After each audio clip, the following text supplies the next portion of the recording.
నమస్కారం అండి. Indira's kitchen and లివింగ్కి సాదర ఆహ్వానం.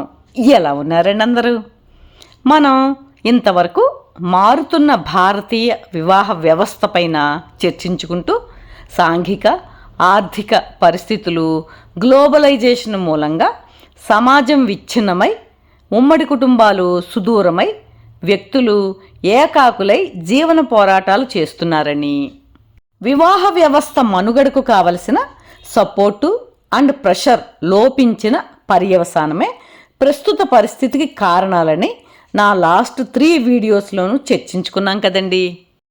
ఇలా అవడం తప్పు, పూర్వపు పరిస్థితులే కావాలి అనేది ఛాందసవాదమే అవుతుందండి. తప్పొప్పుల గురించి ఆలోచించకుండా ఇప్పటి పరిస్థితులు ఏమిటి, ఇక ముందు ఏం చెయ్యాలి అనే విషయానికి వస్తే మొదటగా కుటుంబం అంటే ఫ్యామిలీ గురించి చెప్పుకోవాలి.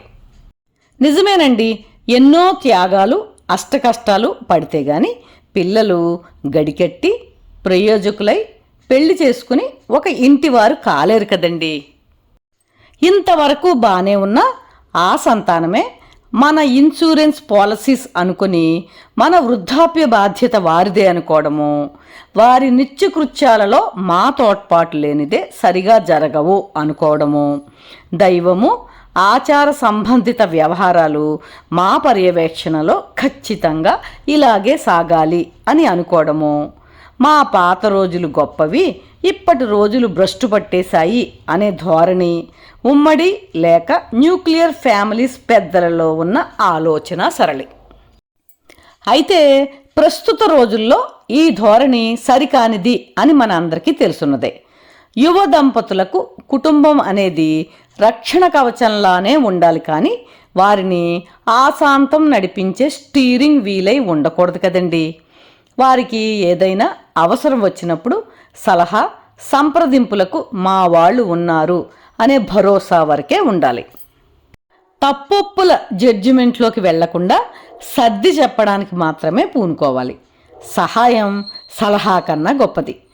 భార్యాభర్త అంటే అర్ధశరీరులైన ఒక యూనిట్గా భావించాలి, కానీ వారి మధ్యన దూరకూడదు. దంపతుల మధ్యన ప్రైవసీ అనేది నిత్యం ఉండేలా చూసుకోవాలి. వారి గురించి గుసగుసలాడడం తగదు.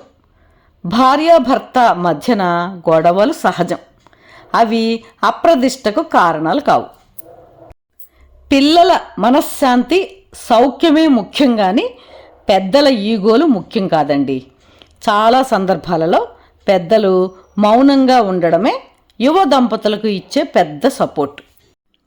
పెద్దలలో ఎవరో ఒకరే అనుకుని సలహా సంప్రదింపులు చెయ్యాలి, కానీ ఎవరికి వారే నేనంటే వారికి ఇష్టం అని పోటీపడి పరిస్థితులను జటిలం చేయకూడదు.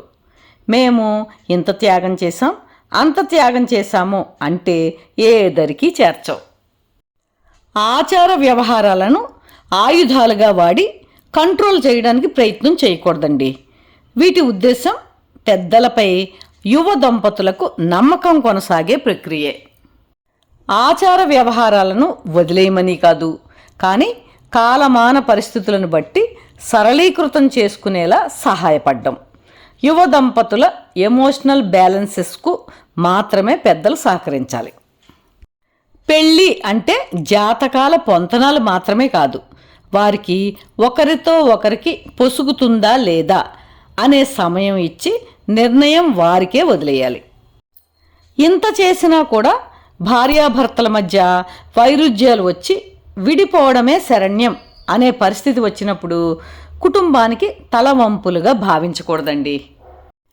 చివరగా ఒక మాట అండి, అటు ఇటు కుటుంబాల మూలంగా ప్రస్తుత వివాహాలు ఫెయిల్ అవ్వట్లేదండి. కానీ పెద్దలమంటూ పరుధులు దాటి యువ దంపతుల సంసార జీవనంలో ప్రతిదానికి తగుదునమ్మా అనే ఇన్వాల్వ్మెంటే ఫ్యామిలీస్ అండ్ కమ్యూనిటీ పరంగా మ్యారేజెస్ ఫెయిల్యూర్కు కారణమండి. ఈ ధోరణులు ప్రత్యేకంగా తల్లులలో మార్పు రాకపోతే భవిష్యత్తులో యువతకు వివాహాల మీద భయం పెరుగుతూ వ్యవస్థే దెబ్బతిని విపరీత ధోరణులకు దారితీస్తాయి అనడంలో సందేహమే లేదండి. నా నెక్స్ట్ వీడియోస్లో వివాహ వ్యవస్థపై ఆడ మగ పిల్లల ప్రస్తుత ధోరణులు తెలుసుకొని వాటి పర్యవసానాలు అర్థం చేసుకొని మనం ఏమైనా చెయ్యగలమేమో చూద్దామా అండి? ఈ వీడియో కనుక మీకు నచ్చినట్లయితే లైకు, షేరు, కామెంటు చేయండి. సబ్స్క్రైబ్ చేసుకునే వారు ఉంటే సబ్స్క్రైబ్ చేసుకోండి. మీ లైక్స్ నాకు చాలా అమూల్యమండి. Thank you.